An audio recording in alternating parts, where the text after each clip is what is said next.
शीला नाम की एक महिला रहती थी। उसका 18 साल का एक ही बेटा था जिसका नाम राजू था, जो कि घर छोड़कर भाग गया था। उसके पति की मृत्यु कुछ साल पहले ही हुई थी। वह अपना पेट पालने के लिए समोसे बेचा करती थी। आओ समोसे समोसे, गरम गरम समोसे, एक बार खाओगे तो बार बार आओगे, बार बार आओगे तो खाते रह जाओगे। आओ और खाओ समोसे, स्वादिष्ट नमकीन ताजा। थोड़ी देर बाद एक मुसाफिर आता है। अरे ओ अम्मा, समोसे कैसे दे रही हो? ताजा है क्या? बिल्कुल ताजा है साहब, मैं अभी अभी बनाकर लाई हूँ। ले लीजिए, 2 रुपए के 5, 1 रुपए के 2। तो 2 ही दे दो, ले लो 1 रुपया। अब क्यों साहब, आप 2 रुपए का लीजिए ना, 5 मिलेगा 5। बस आप ही सिर्फ 1 रुपये का दे दो। तो ठीक है, आपकी मर्जी। आपकी घड़ी में कितने बजे हैं साहब? 5 बजने में 4 मिनट बाकी है। हे भगवान, आज भी उस पागल के आने का समय हो रहा है। हे प्रभु, आज सब कुछ जानते हैं। मैं रोज उसको समोसे देती हूँ, फिर भी उसके मुंह से धन्यवाद का एक शब्द भी नहीं निकलता।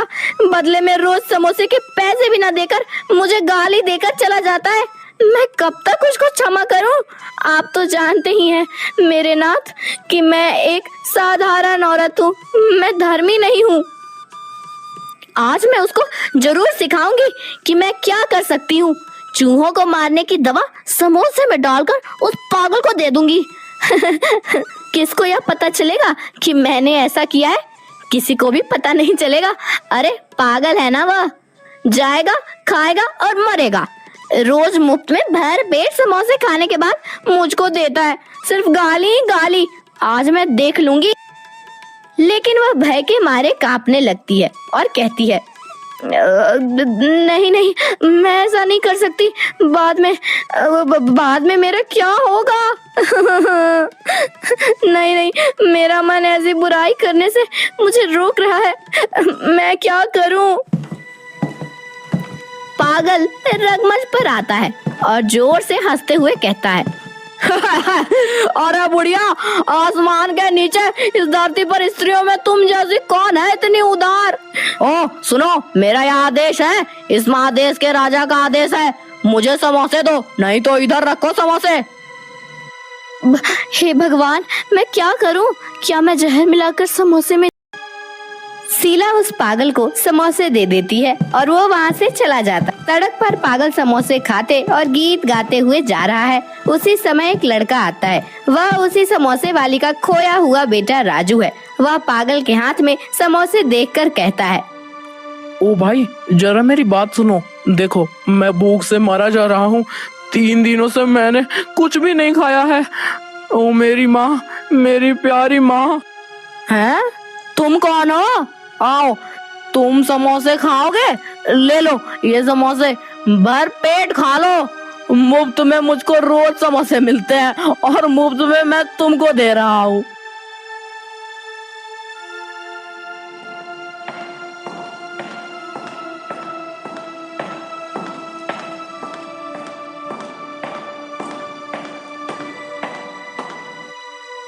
अम्मा अम्मा, मैं घर वापस आ गया। देखो, मैं तुम्हारा बेटा राजू आ गया हूँ।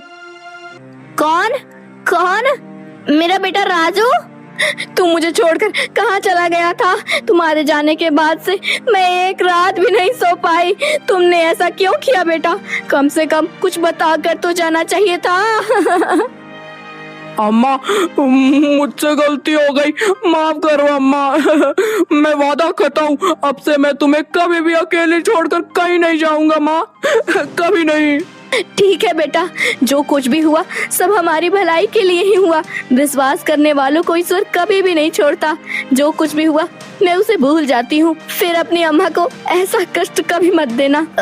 लगता है कि तुमने कई दिनों से कुछ नहीं खाया है। हाय रे, कितने दुबले पतले हो गए हो तुम।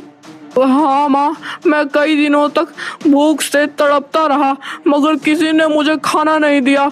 और हाँ माँ, आज मैं भूख से रास्ते में मरने ही वाला था, परंतु ठीक उसी समय वहाँ एक पागल समोसे खाते हुए आया। जब मैंने उससे समोसे मांगा तब वो सारे समोसे मुझको देकर चला गया। मैंने शीघ्र ही सारे समोसे खा लिए और भरपेट पानी भी पी लिया और इस तरह से घर पहुँच सका, वरना मैं रास्ते में ही मर गया होता। शीला बेहोश होकर गिर जाती है। हाँ, ओ मेरा बेटा, मेरा बेटा। तुमको क्या हुआ अम्मा? तुम इतनी दुखी और परेशान क्यों हो? तुम्हारा बेटा तो आ गया ना, तो फिर तुम क्यों दुखी हो माँ? कुछ नहीं बेटा, कुछ नहीं। मैं कैसे इन सारी घटनाओं के बारे में तुझे बताऊं? वह पागल, ये सारे समोसे, मैं कुछ नहीं बेटा, कुछ नहीं। अब से मुझे पूरा विश्वास हो गया कि हम जैसा देंगे वैसा ही पाएंगे। यदि हम अच्छी चीजें दूसरों को देंगे तो बदले में अच्छी चीजें हमको वापस भी मिलेंगी। अब जाओ बेटा, तुम जाकर नहाओ। राजू के जाने के बाद शीला दोनों हाथ ऊपर उठाकर प्रार्थना करती है। हे भगवान, तेरा लाख लाख शुक्रिया। इनसे मिलिए, ये है कमला जी। इनके पति का देहांत आज से 2 साल पहले ही हो गया था। कमला जी के 2 ही बेटे हैं और वो दोनों शादीशुदा है। बड़े बेटे का नाम है दिनेश, जो कि अपनी छोटी सी जमीन में खेती बाड़ी का काम करते हैं, और छोटे बेटे का नाम है राकेश, जो एक प्राइवेट कंपनी में जॉब करते हैं। अब जरा इनसे मिलिए। ये है बड़ी बहू पूजा, जो कि गांव की रहने वाली है और पूरा दिन घर के काम में लगी रहती है। और ये है छोटी बहू तापसी, जो कि ग्रेजुएट है और पूरा दिन पढ़ाई और कभी कभी घर का छोटा मोटा काम कर लेती है। एक दिन छोटी बहू किसी अखबार में विज्ञापन देखकर अपने पति के पास आई और बोली, सुनिए जी, हमारे बगल में जो बड़ा सा प्राइवेट स्कूल है ना, उस स्कूल में टीचर की वैकेंसी निकली है। अगर आपकी इजाजत हो तो मैं वहाँ इंटरव्यू देने चली जाऊं। तापसी, यह भी कोई पूछने वाली बात है? आखिर इतनी पढ़ी लिखी होने का क्या फायदा जो घर में सिर्फ खाना बनाओ। अगले दिन तापसी इंटरव्यू देने जाती है और शाम को आते वक्त मिठाई का डिब्बा लेकर घर आती है, क्योंकि उसकी नौकरी पक्की हो जाती है। घर आते ही अपने पति से कहती है, राकेश जी, आज मैं बहुत खुश हूँ, मेरी नौकरी लग गई। अरे तापसी, यह तो बहुत खुशी की बात है। आज से मेरी पत्नी तो नौकरी वाली हो गई है, कम से कम घर के खर्चों में तो हाथ बटाएगी। तभी बड़ी बहू पूजा भी आ जाती है और अपनी देवरानी को बधाई देते हुए कहती है, यह तो बहुत खुशी की बात है तापसी, तुमने अपनी पढ़ाई का सही उपयोग किया। काश मैं भी तुम्हारे जैसी ग्रेजुएट होती तो मैं भी नौकरी करती। तभी कमला जी भी आ जाती है और कहती हैं, अरे बाहर जाकर नौकरी नहीं कर सकती तो घर में बहुत सारे काम होते हैं, अगल बगल के कपड़े ही सील ले, उससे भी आमदनी हो जाती।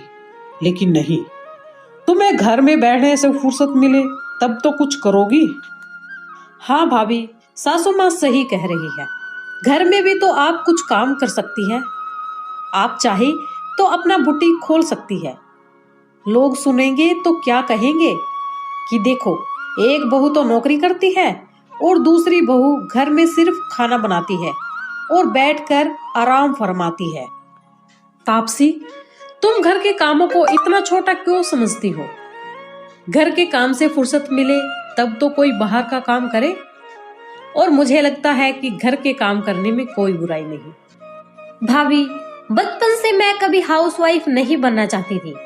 मेरा तो बचपन से सपना था कि मैं नौकरी करूंगी, और आज मुझे नौकरी मिल गई तो मैं बहुत खुश हूँ। घर के काम में तो मेरा बिल्कुल भी मन नहीं लगता। छोटी बहू, लेकिन घर के काम तो करने ही पड़ेंगे ना। आज एक साथ हो तो बड़ी बहू काम कर देती है, लेकिन जब अलग रहने लगे तो तुम्हें अपना काम तो खुद ही करना पड़ेगा ना। देखिए मम्मी जी, या तो मैं नौकरी करूंगी या घर का काम करूंगी।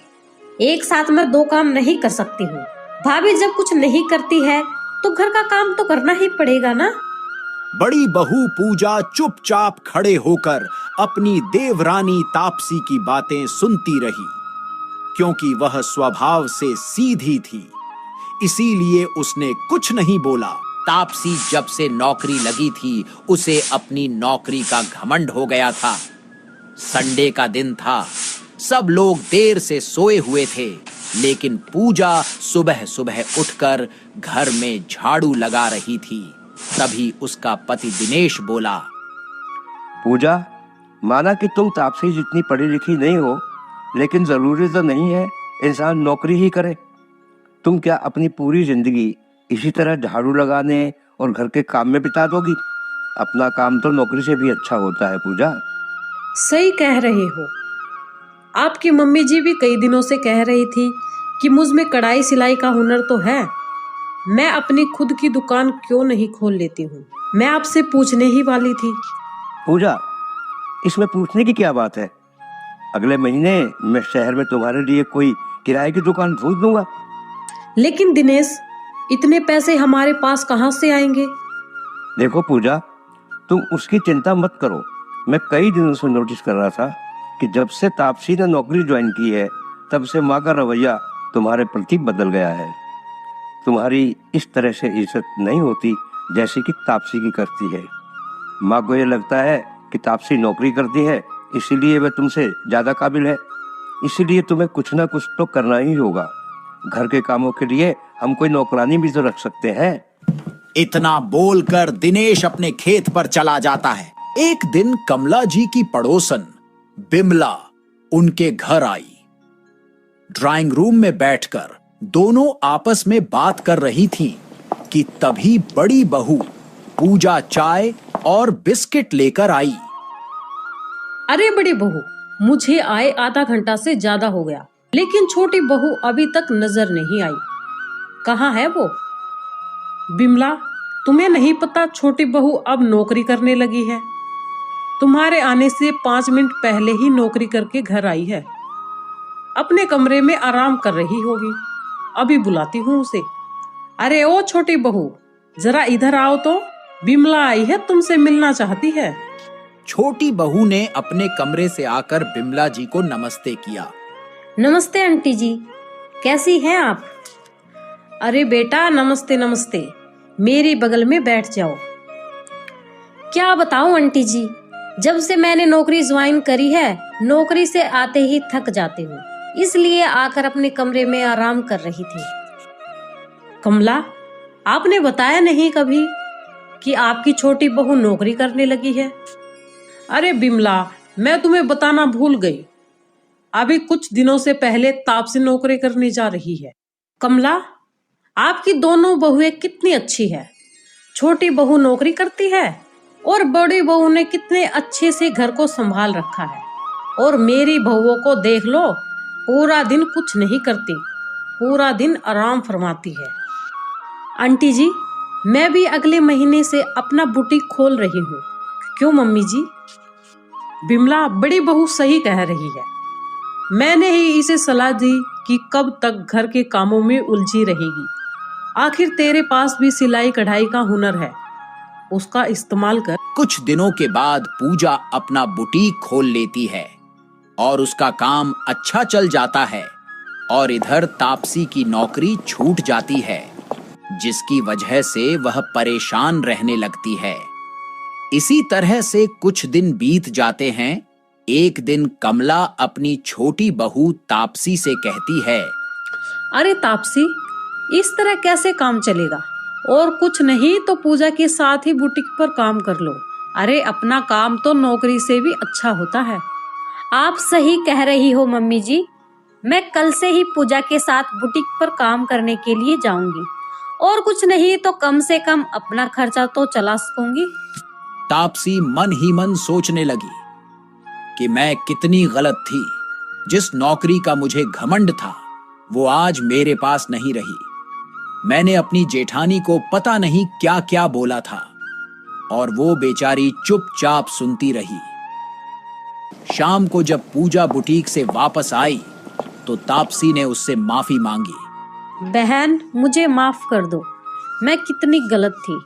मैंने पता नहीं आपसे क्या क्या बोला, लेकिन आप हमेशा चुपचाप सुनते रही।